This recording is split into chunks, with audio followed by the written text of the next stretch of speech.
Assalamualaikum warahmatullahi wabarakatuh. Baiklah, saya Restiawati dari kelas 6A, Program Studi Pendidikan Biologi Fakultas Keguruan dan Ilmu Pendidikan Universitas Islam Riau akan mempresentasikan hasil penelitian proposal saya yang berjudul Pengaruh Program Adiwiyata sebagai Sumber Belajar untuk Meningkatkan Minat dan Kemampuan Analisis Siswa Kelas 10 di SMA Negeri 1 Teluk Kuantan pada kompetensi 3.11 tahun pembelajaran 2020-2021. Nah, adapun kajian yang akan saya bahas yaitu pada bab 1 pendahuluan, bab 2 tinjauan teori dan hipotesis penelitian, bab 3 metodologi penelitian.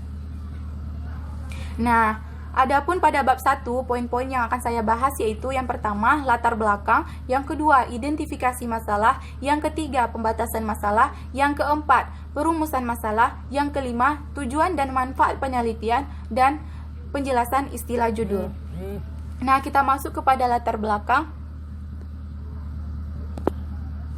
Adapun yang akan saya bahas pada latar belakang yaitu, sebelumnya kita harus mengetahui terlebih dahulu apa itu program Adiwiyata. Program Adiwiyata merupakan sebuah program sekolah yang bertujuan menciptakan kondisi yang baik bagi sekolah untuk menjadi tempat pembelajaran dan tempat penyadaran warga sekolah, baik itu pendidik, tenaga kependidikan, peserta didik, maupun masyarakat sekitar sekolah dalam upaya mendorong penyelamatan lingkungan dan pembangunan berkelanjutan yang akhirnya dapat mewujudkan sekolah yang peduli dan berbudaya lingkungan.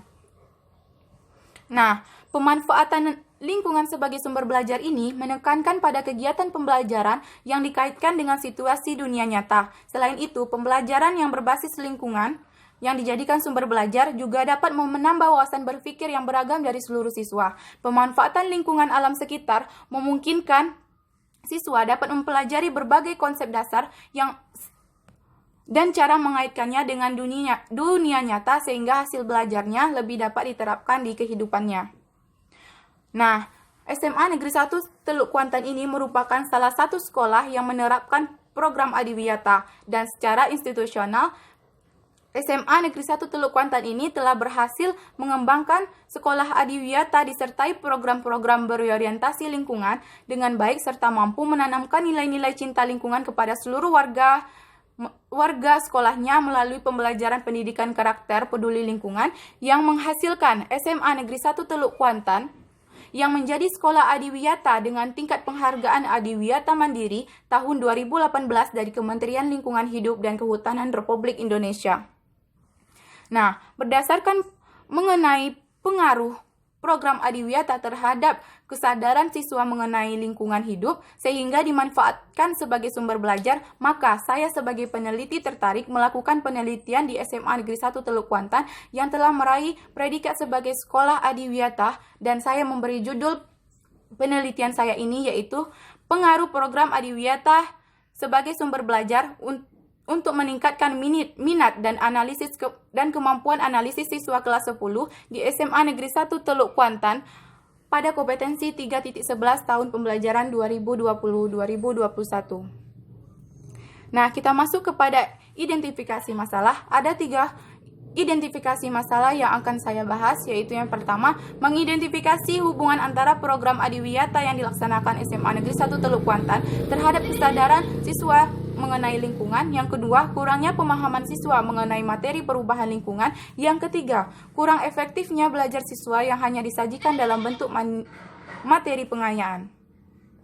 Nah, untuk pembatasan masalahnya ada 3 poin, yaitu sumber belajar yang akan digunakan dalam penelitian ini adalah lingkungan sekolah dengan program Adiwiyata. Yang kedua, program Adiwiyata yang dilaksanakan sekolah sebagai acuan dalam penelitian ini dalam melaksanakan minat dan kemampuan analisis siswa terhadap materi perubahan lingkungan. Yang ketiga, analisis yang dilakukan dalam penelitian ini adalah mengenai keefektifan belajar siswa dengan lingkungan sebagai sumber belajar. Nah, untuk perumusan masalahnya ada 3 poin. Yang pertama, bagaimanakah hubungan antara program Adiwiyata yang dilaksanakan SMA Negeri 1 Teluk Kuantan terhadap kesadaran siswa mengenai lingkungan? Yang kedua, bagaimanakah pemahaman siswa mengenai materi perubahan lingkungan? Yang ketiga, bagaimanakah sumbangsi penelitian ini dalam bidang pendidikan untuk SMA atau MA kelas 10 terhadap materi perubahan lingkungan? Nah, adapun tujuan dan manfaat penelitian ini yaitu yang pertama, tujuan penelitian. Tujuan penelitian ini yaitu yang pertama untuk mengetahui hubungan antara program adiwiyata yang dilaksanakan SMA Negeri 1 Teluk Kuantan terhadap kesadaran siswa mengenai lingkungan. Yang kedua, untuk mengetahui pemahaman siswa mengenai materi perubahan lingkungan. Yang ketiga, untuk mengetahui sumbangsi penelitian ini dalam bidang pendidikan untuk SMA atau MA kelas 10 terhadap materi perubahan lingkungan. Nah, adapun manfaat dari penelitian ini yaitu yang pertama bagi guru. Bagi guru, diharapkan penelitian ini dapat dijadikan referensi bahan ajar tambahan dalam kompetensi 3.11 materi perubahan lingkungan untuk SMA, untuk kelas 10 SMA atau MA. Yang kedua, bagi siswa, diharapkan penelitian ini dapat menambah pemahaman siswa mengenai materi perubahan lingkungan dan dapat dijadikan referensi sebagai pengembangan ilmu sains serta dalam menerapkan ilmu pengembangan yang diperolehnya. Kemudian, untuk masyarakat, diharapkan penelitian ini dapat dijadikan bahan pembendaharaan ilmu serta kaca sebagai pijakan baru dalam mengembangkan kualitas akhlak untuk anak cucu sebagai generasi penerus bangsa yang pastinya diharapkan berkepribadian luhur dan mencintai bumi. Nah, ada dua penjelasan istilah judul, yaitu yang pertama program adiwiyata dan sumber belajar. Nah, kita masuk ke dalam bab 2, yaitu ada 3 poin penting yang akan saya bahas dalam bab 2. Yang pertama yaitu program adiwiyata, lingkungan sebagai sumber belajar. Yang ketiga, sumber belajar sebagai pencapaian hasil belajar. Nah, kita masuk kepada poin yang pertama yaitu pengertian dari program adiwiyata. Adapun program adiwiyata merupakan salah satu program Kementerian Lingkungan Hidup dalam rangka mendorong terciptanya pengetahuan dan kesadaran warga sekolah dalam upaya pelestarian lingkungan hidup. Adapun prinsip-prinsip dasar dari program adiwiyata ini yang terbagi menjadi dua, yaitu partisipatif dan berkelanjutan. Kemudian konsep dan tujuan adiwiyata adapun konsepnya yaitu program adiwiyata ini merupakan program yang komprehensif melibatkan semua stakeholder baik di sekolah dan masyarakat untuk membantu meningkatkan kepedulian lingkungan khususnya para siswa. Kemudian tujuan dari program adiwiyata ini adalah mewujudkan warga sekolah yang bertanggung jawab dalam upaya perlindungan dan pengelolaan lingkungan hidup melalui tata kelola sekolah yang baik untuk mendukung pembangunan berkelanjutan. Nah, kita masuk ke dalam poin yang kedua yaitu lingkungan sebagai sumber belajar. Lingkungan belajar menurut Muhammad Saroni tahun 2006 adalah segala sesuatu yang berhubungan dengan tempat proses pembelajaran dilaksanakan. Secara umum, lingkungan diartikan sebagai kesatuan ruang dengan benda, daya, keadaan, dan makhluk hidup, termasuk manusia dan perilakunya yang mempengaruhi keberlangsungan kehidupan dan kesejahteraan manusia, serta makhluk hidup lainnya. Lingkungan yang disebut sebagai sumber belajar adalah tempat atau ruangan yang dapat mempengaruhi siswa. Tempat dan ruangan tersebut ada yang dirancang khusus untuk tujuan pengajaran, misalnya gedung sekolah, perpustakaan, laboratorium, studio, dan sebagainya. Nah, kita masuk ke dalam sumber belajar sebagai pencapaian hasil belajar. Sumber belajar adalah daya yang dapat dimanfaatkan guna kepentingan proses pembelajaran baik secara langsung maupun tidak langsung. Usaha pencapaian hasil belajar yang maksimal memerlukan strategi, metode pembelajaran, sarana dan prasarana yang memadai. Adapun hipotesis penelitian pada penelitian saya ini yaitu HA-nya, yaitu ada pengaruh program adiwiyata terhadap pemanfaatan lingkungan sebagai sumber belajar untuk meningkatkan minat dan kemampuan analisis siswa kelas 10 di SMA Negeri 1 Teluk Kuantan pada kompetensi 3.11 tahun pembelajaran 2020-2021.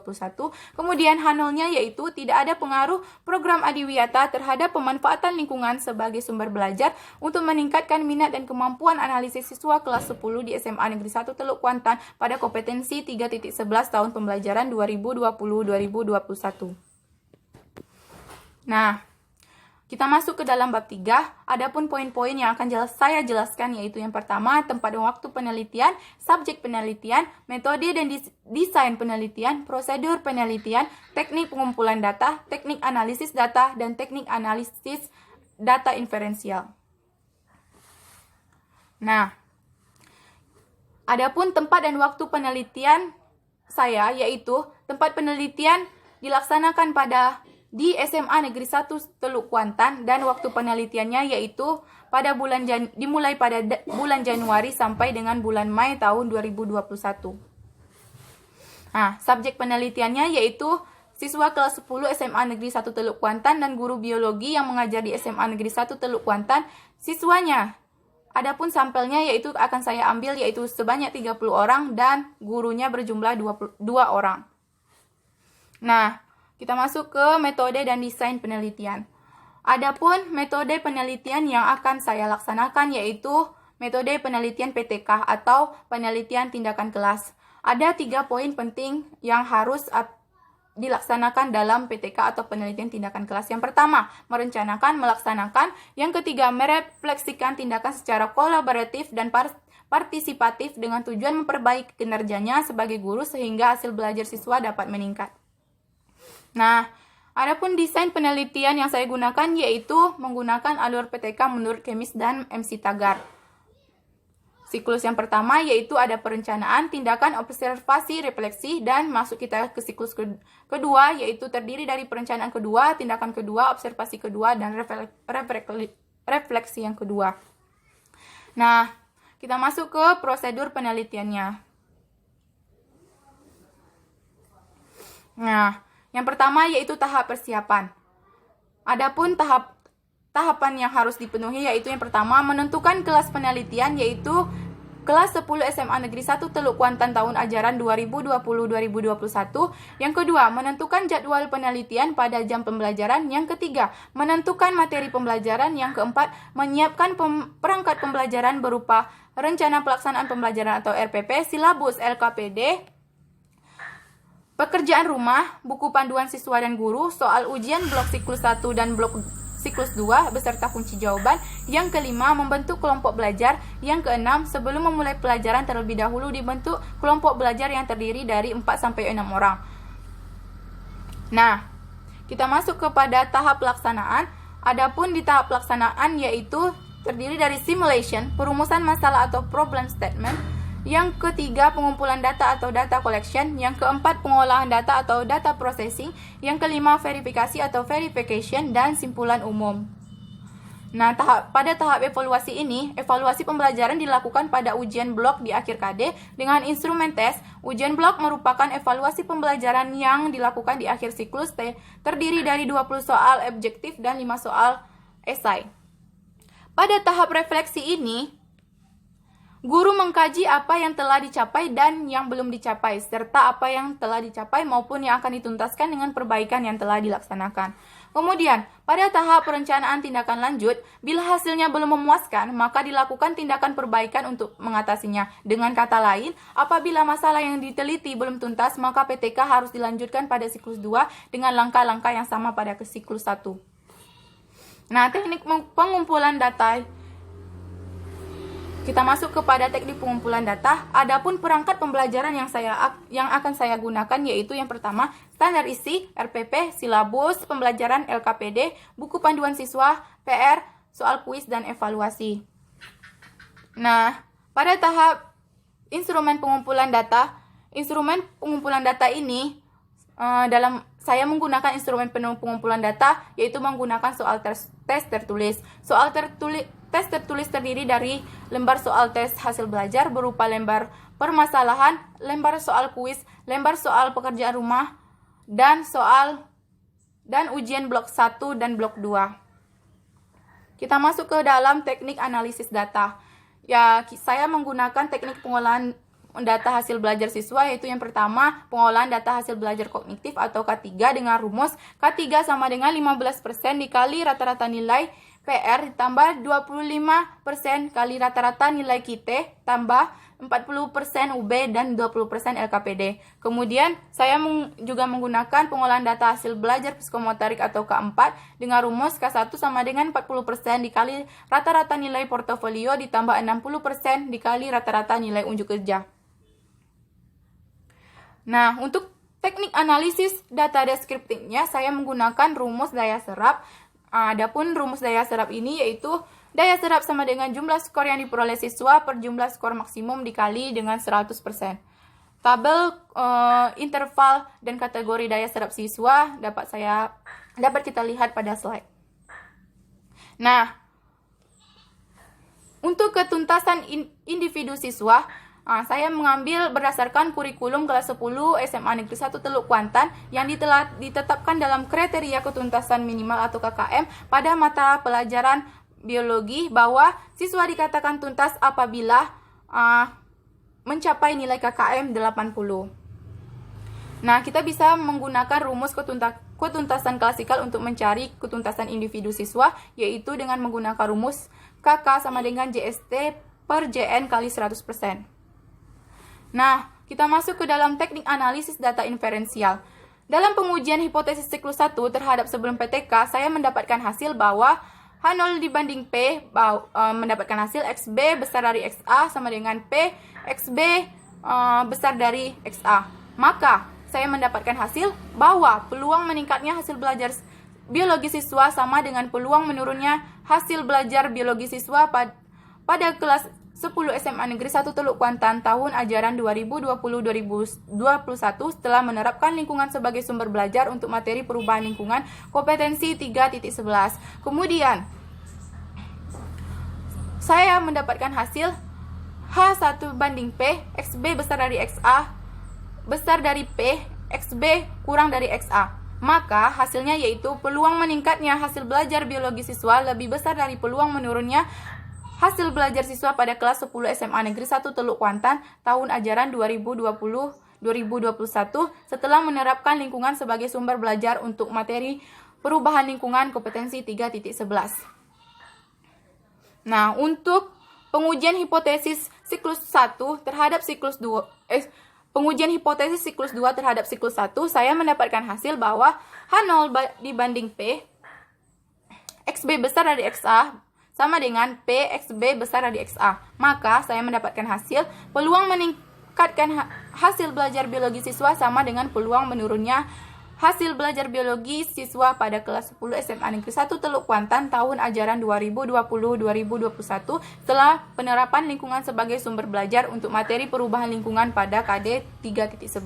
Kemudian H1-nya saya mendapatkan hasil peluang meningkatnya hasil belajar siswa biologi lebih besar dari peluang menurunnya hasil belajar biologi siswa pada kelas 10 SMA Negeri 1 Teluk Kuantan tahun ajaran 2020-2021 setelah penerapan lingkungan sebagai sumber belajar untuk materi perubahan lingkungan pada KD 3.11. Nah, itulah penjelasan penelitian proposal saya. Lebih dan kurang saya mohon maaf. Assalamualaikum warahmatullahi wabarakatuh.